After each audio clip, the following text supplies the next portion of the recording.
से, पराशर मुनि से, चारों वेदों का अध्ययन किया, लेकिन व्यास भगवान ने 5वां वेद और बनाया। कौन सा? महाभारत ग्रंथ।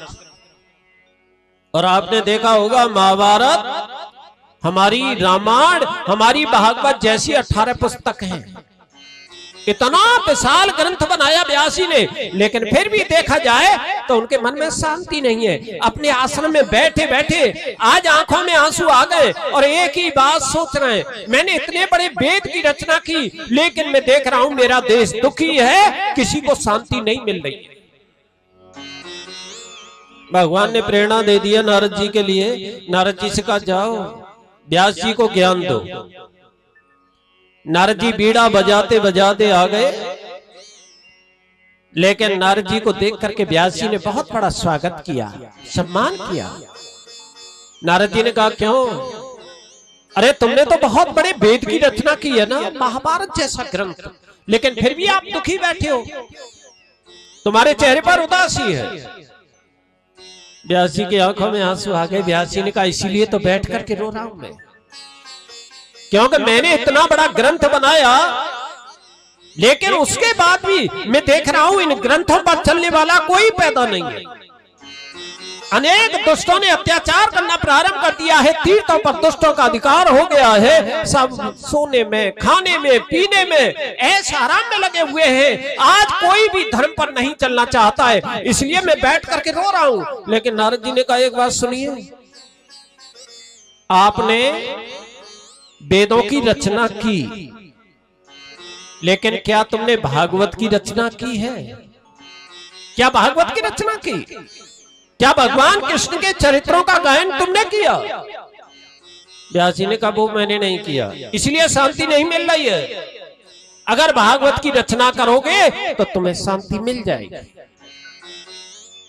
व्यास जी ने कहा, एक बात सुनिए, वेदों की रचना करते करते बुढ़ापा आ गया मेरे ऊपर, मैं अधिक और कुछ नहीं कर सकता। अब मेरे बस की बात नहीं है कि मैं भागवत की रचना कर दूं, क्योंकि बुढ़ापा आ चुका है। नारद जी ने कहा, संतों की शरण ग्रहण कर लो तो सब हो जाएगा, संतों की शरण ग्रहण करो। और ये बात भी सत्य है। हमारे पास में बहुत प्रश्न कर देते हैं, संत कृपा ऊंची है या फिर भगवान की कृपा ऊंची है, यानी संत बड़े हैं या भगवान बड़े हैं। सभी कह देते हैं कि संतों की शरण में जाओ तुम्हारा काम बन जाएगा, और ये बात भी सत्य है। जो संतों की शरण में जो चला जाता है ना, भगवान अपने आप पीछे पीछे उसके घूमते रहते हैं। यानी जो संतों की शरण ग्रहण कर लेता है ना, आज उसके पीछे भगवान अपने आप फिरते हैं। इसलिए जिसने संत की सेवा कर ली ना, ये मान लो उसे भगवान मिल गए। इसलिए संतों की शरण ग्रहण करो। आपकी तरह मैं भी दुखी रहता था। नारद जी कहते हैं, जैसे तुम बैठे हो ना दुखी, ऐसे मैं भी दुखी था पहले जन्म में। लेकिन मैंने देखा सभी दुखी हैं, लेकिन मेरे ऊपर भी संतों की कृपा हुई है, और संतों की कृपा इतनी बड़ी हो गई कि आज भगवान का मैं सबसे बड़ा भक्त बना हूं। आज भगवान का गुणगान करता हूं 24 घंटे, और भगवान के भक्त को पकड़ करके मैं अपने प्रभु से मिला देता हूं, भगवान से मिला देता हूं। व्यास जी ने कहा, पूर्व जन्म में तुम क्या थे और संतों की कृपा तुम्हारे ऊपर कैसे हो गई? नारद जी ने अपने पूर्व चरित्र को सुनाना प्रारंभ कर दिया है। व्यास जी, मैं पहले एक ब्राह्मणी का पुत्र था, लेकिन मेरा नाम नारद नहीं था, मुझे रामदास कहते थे। मैं छोटा था, मेरे पिताजी मुझे छोड़ करके चल बसे, लेकिन मेरी माँ बहुत गरीब थी, भिक्षा मांग करके लाया करती थी और मेरा पेट पालन करती थी। कभी कभी हम माता और पुत्र दोनों भूखे सो जाते, लेकिन मैं अपनी माता की चरणों की सेवा में लगा रहा। एक दिन क्या हुआ, हमारी बस्ती में एक साधुओं की मंडली आ गई, और साधुओं की मंडली कौन से समय पर आई? चातुर्मास बिताने के लिए। जो अच्छे संत होते हैं ना, वो चौमासे के 4 महीने होते हैं ना, वो कहीं भ्रमण नहीं करते। आज एक स्थान पर रह करके चातुर्मास बिताते। आज उन संतों ने बस्ती वालों से कहा, भैया हम तुम्हारी बस्ती में रहना चाहते, चातुर्मास बिताना चाहते। मेरी बस्ती वाले व्यास जी बहुत प्रसन्न हो गए और उन्होंने एक धर्मशाला में ठहरा दिया संतों की मंडली को। लेकिन मेरी बस्ती वालों ने विचार किया, ये ब्राह्मणी का पुत्र है ना, छोटा सा, इसे खाने के लिए कुछ नहीं मिलता है। ऐसा करो, संतों की सेवा में इसे सौंप दो, जिससे ये संतों की सेवा भी करेगा और इनके साथ में प्रसाद भी पाता है। मेरे पास में आ गए व्यास जी, मुझसे कहा है चल बेटा संतों की सेवा करो। मैं बड़ा प्रसन्न हो गया, चलो मेरे हाथ से संतों की सेवा होगी। आज मैं सेवा करता रहा, लेकिन मेरी सेवा कैसी थी व्यास जी, मैं संतों के चरणों की सेवा करता, उन्हें प्रसाद भी खिलाता था, लेकिन मेरा एक ही नियम था, जब मेरे संत भगवान प्रसाद पाकर के चले जाते तो उनके पीछे से मैंने जाकर के उनकी पत्तल पर जो झूठन मुझे मिलती थी उसे उठा उठा करके मैं खा लेता। मैंने अलग से भोजन नहीं किया कर, मैंने तो केवल संतों का प्रसाद पाया। प्रत्येक दिन का नियम था मेरा, लेकिन एक दिन संतों ने विचार किया, ये ब्राह्मण का पुत्र और प्रत्येक दिन हमारी झूठन खाता है। आज उन्होंने मंत्रणा की और एक ही प्रस्ताव रख दिया। सभी संतों ने विचार कर लिया कि आज हम अपनी पत्तल पर एक झूठन का टुकड़ा नहीं छोड़ेंगे। जब देखेंगे ये अलग से भोजन करेगा कि नहीं करेगा। लेकिन वही हुआ, संतों को प्रसाद खिलाया मैंने, लेकिन संत भगवान प्रसाद पाकर के चले गए। लेकिन मैं पीछे से गया, लेकिन मैंने सभी की पत्तलों पर देखा तो एक मुझे झूठन का टुकड़ा नहीं मिला। लेकिन व्यास जी, मैंने अलग से बैठ करके फिर भी प्रसाद नहीं पाया।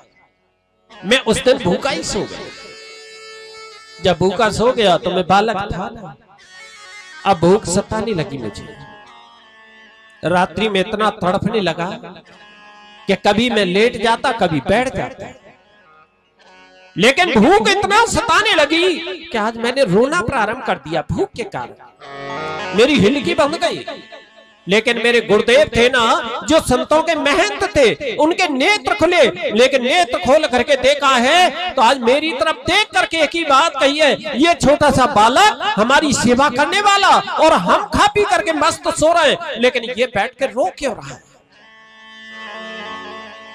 आज वही महंत जी, वही गुरुदेव मेरे पास में आ गए, मेरे सर पर हाथ रखा, बेटा हम सब सो रहे खा पी करके, तू बैठ करके ये रो क्यों रहा है। मेरी हिलकी और बंद गई, मैं रोने लगा। लेकिन गुरुदेव ने कहा, बेटा बताना पड़ेगा, बात क्या है। मैंने रो करके एक ही बात कही, गुरुदेव आज मुझे खाने के लिए कुछ नहीं मिला है, मैं भूखा तड़प रहा हूं। आज गुरुजी के कान में जब ये आवाज गई ना कि हमारी सेवा करने वाला छोटा सा बालक और भूखा तड़प रहा है, गुरुजी हिलकी भर के रो गए और रोते रोते एक ही विचार कर रहे हैं, हम कितने बड़े पापी हैं, हमारी सेवा करने वाला और छोटा सा बालक भूखा तड़प रहा है, हम खा पी करके मस्त पड़े हुए हैं, हमसे बड़ा पापी और कौन होगा। हिलकी भर के रोने लगे। लेकिन गुरुजी ने उठा करके मुझे अपनी गोद में बिठाया और गोद में बिठा करके कहां ले गए, जहां ठाकुर जी को भोग लगाया था रात को। वहीं जाकर के मेरे गुरुजी ने आज वो भोग उठा करके अपने हाथ से मुझे खिलाया और उसी समय मुझे मंत्र भी दे दिया, 12 अक्षर मंत्र, ओम नमो भगवते वासुदेवाय। आज ये मंत्र मुझे मिल गया, मैं धन्य हो गया। गुरुजी की मेरे ऊपर बहुत बड़ी कृपा हुई। लेकिन चातुर्मास बिताने के बाद में हमारे गुरुदेव अपनी मंडली को लेकर के जाने लगे। लेकिन मैंने भी विचार कर लिया कि मैं गुरुजी की सेवा को नहीं छोड़ूंगा, मैं भी इनके साथ में जाऊंगा। लेकिन गुरुजी ने विचार किया, इसकी माता ने मुझसे मना किया था कि मेरे पुत्र को लेकर के मत जाना, इसकी माँ बुढ़ी है। गुरुजी ने कहा, हाथ का झाला दिया, बेटा ठहर जा, हमारे साथ नहीं जाएगा तू। मैंने कहा, गुरुदेव क्यों। मेरे गुरुजी ने आज्ञा दी, बेटा तेरे घर तेरी माँ है ना, बुढ़ी माँ, अब ये बता, तू अगर चला जाएगा हमारे साथ में हमारी सेवा में, लेकिन तेरी बुढ़ी माता की सेवा कौन करेगा?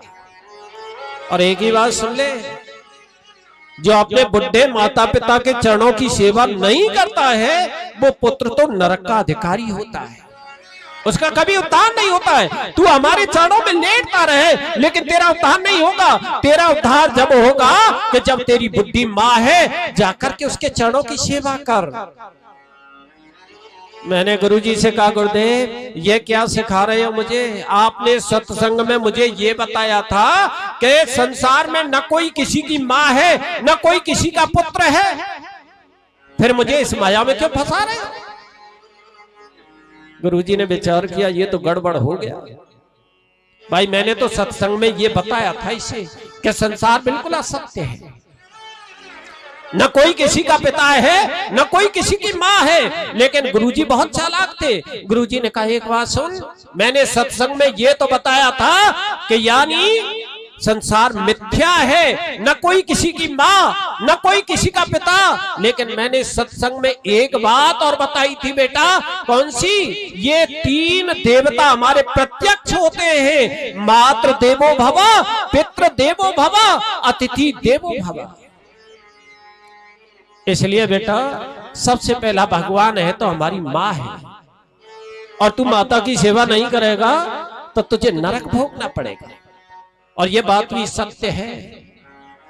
मैंने बहुत लोगों को देखा है जिनके माता पिता दुखी हैं और वो तीर्थों में भ्रमण कर रहे हैं, गंगा में स्नान कर रहे हैं, गोवर्धन की परिक्रमा लगा रहे हैं। लेकिन मैं तो एक ही बात कहूंगा, जिनके माता पिता हैं, बुढ़े हैं, लेकिन वो दुख पा रहे हैं घर पर, और जो पुत्र माता की चरणों की सेवा नहीं कर रहा है, वो कितना भी जाकर के गोवर्धन में दंडोती लगाए, नाक रगड़े, यहां करके नाक रगड़े, लेकिन उसका उद्धार कभी नहीं होगा। उद्धार तो उसी का होगा जिसके माता पिता प्रसन्न हैं, उससे भगवान भी प्रसन्न रहते हैं। और जिसके माता पिता दुखी हो गए अपनी संतान से, उस संतान का कभी कल्याण नहीं होने वाला है। बहुत अच्छी प्रकार से। लेकिन यहाँ पर आज गुरुजी ने आज्ञा दी है, बेटा अपने माता के चरणों की सेवा करो। मैं लौट करके आ गया। मैंने विचार किया, आज मेरी मां न होती तो मुझे गुरुजी के चरणों की सेवा मिलती। यह सोचना बड़ा गलत है। लेकिन मैंने लौट करके अपनी माता की चरणों की सेवा करना प्रारंभ कर दिया। सेवा करता रहा। लेकिन एक दिन क्या हुआ, मेरी माँ गाय के नीचे दूध दुहने के लिए चली गई, लेकिन बारिश हो रही थी। लेकिन रास्ते में एक काले सर्प ने मेरी माता को डस लिया और मेरी माँ का प्राणांत हो गया। जब मुझे ये मालूम पड़ा कि मेरी माँ मुझे छोड़ करके चल बसी, मेरे पिता पहले चले गए, लेकिन आज मेरी माँ भी मुझे छोड़ करके जा रही है। मैं हिलकी भर के रोने लगा अपनी माता को देख करके। लेकिन उसके बाद में मुझे कुछ प्रसन्नता हुई कि चलो बंधन से मुक्त हो गया। अब मेरी माँ चल बसी तो कम से कम जाकर के तपस्या करूंगा, गुरुजी के चरणों की सेवा करूंगा। और मैंने अपनी माता का अंतिम संस्कार किया। और संस्कार करने के बाद में जितना भी धन था ना मेरी मैया ने एकत्रित किया था, ब्राह्मणों में मैंने दान दिया और निकल करके जंगल में चला गया। मैं वहां बैठ करके तपस्या करने लगा। गुरुजी ने मंत्र मुझे दिया था ना, 12 अक्षर मंत्र, उसी का मैं जप करता रहा। लेकिन आज उसके बाद में मेरे हृदय में भगवान प्रकट हो गए। ओम नमो भगवते वासुदेवाय, इस मंत्र का मैं जप करता रहा। लेकिन जप करते करते आकाशवाणी हुई है, अरे ओ बालक, इस जन्म में तुझे मेरा दर्शन नहीं होगा, एक जन्म और धारण करना पड़ेगा, जब जाकर के मेरा दर्शन तुझे होगा और मेरा भक्त बनेगा। और नारद जी को समझा करके आज वहां से अंतर ध्यान हो गई वो आकाशवाणी। लेकिन वही नारद जी कहते हैं व्यासी में बैठ करके वहीं पर तपस्या में लीन हो गया। लेकिन काल सभी का निश्चित होता है ना, वो काल मेरा आ गया। लेकिन आज जैसे मैंने शरीर को छोड़ा, लेकिन अब की बार मैं ब्रह्मा जी के द्वारा पैदा हुआ।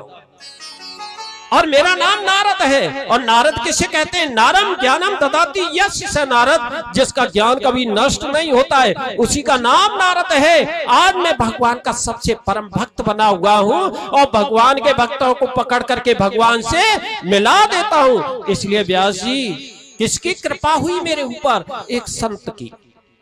और तुम भी संतों की शरण ग्रहण करोगे ना तो भागवत की रचना होगी। और नारद जी ने वही ब्रह्मा जी के दिए हुए 4 मंत्र व्यास जी के कान में फूंक दिए और 4 मंत्रों से ही आज व्यास जी ने समाधि लगा करके 18,000 श्लोक तैयार किए हैं। 4 श्लोक में से 18,000 श्लोक आज तैयार करने के बाद में, लेकिन आप सभी जानते हैं रचना की है, लेकिन भागवत के लेखक कौन बने हैं? वही गणेश जी महाराज।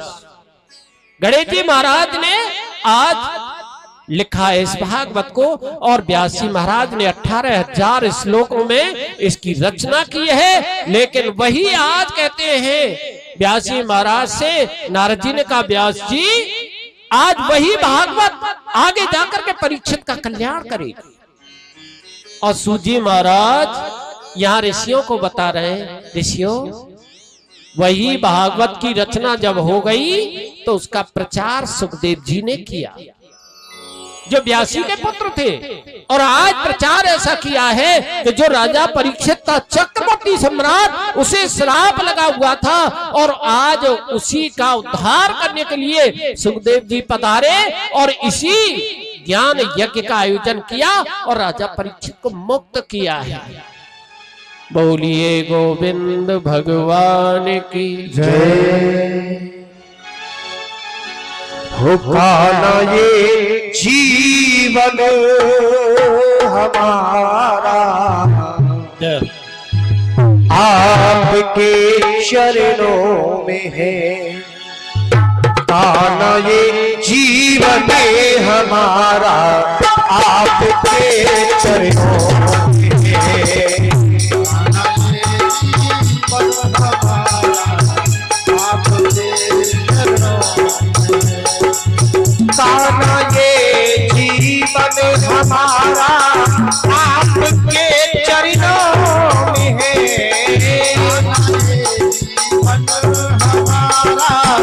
आपके चरणों में है। दीन दुखियों का सहारा, दीन दुखियों का सहारा आपके चरणों में है। हमारा आपके चरणों में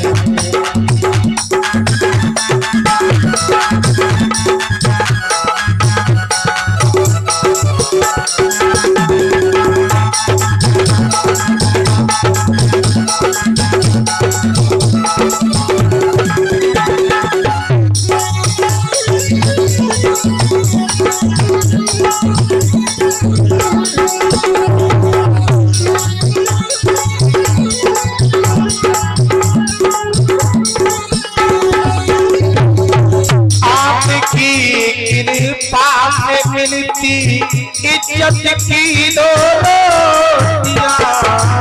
आपकी कृपा से मिलती इज्जत की दौलतियाँ। आपकी कृपा से मिलती इज्जत की दौलतियाँ। आपकी कृपा से मिलती इज्जत की दौलतियाँ। मेरा तो परिवार सारा आपके चरणों में है। काना ये जीवन हमारा आपके चरणों में है।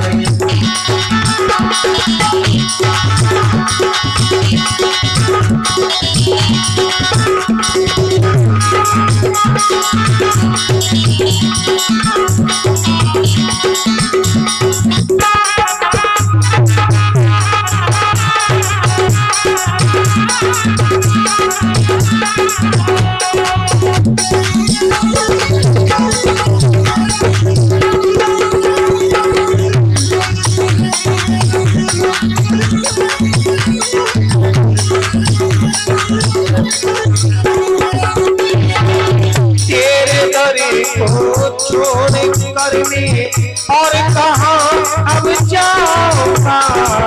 तेरे दर को छोड़ कर मैं और कहाँ अब जाऊंगा। तेरे दर को छोड़ के कान्हा और कहाँ अब जाऊंगा। तेरे दर को छोड़ कान्हा और कहाँ मैं जाऊंगा। कब से हालत तुम्हारे आज मेरे हो कान्हा ये जीवन हमारा आपके कान्हा ये जीवन हमारा आपके चरणों में। कान्हा ये जीवन हमारा आपके चरणों में और आपके चरणों में। आपके चरणों में आपके चरणों में। आपके आपके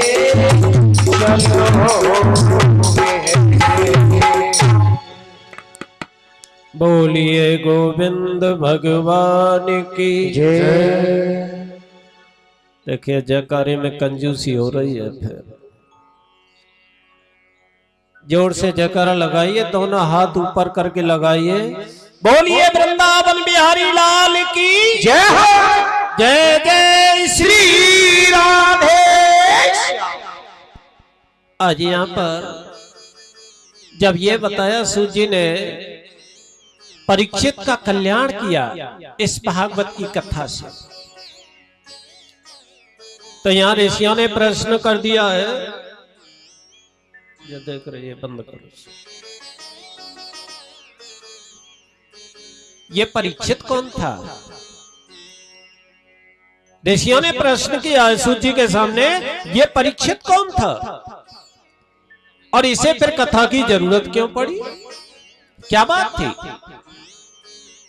आज उसी कथा को लेकर के चल रहे हैं। देखिए वैसे परीक्षित की कथा को कहना कोई जरूरी नहीं था,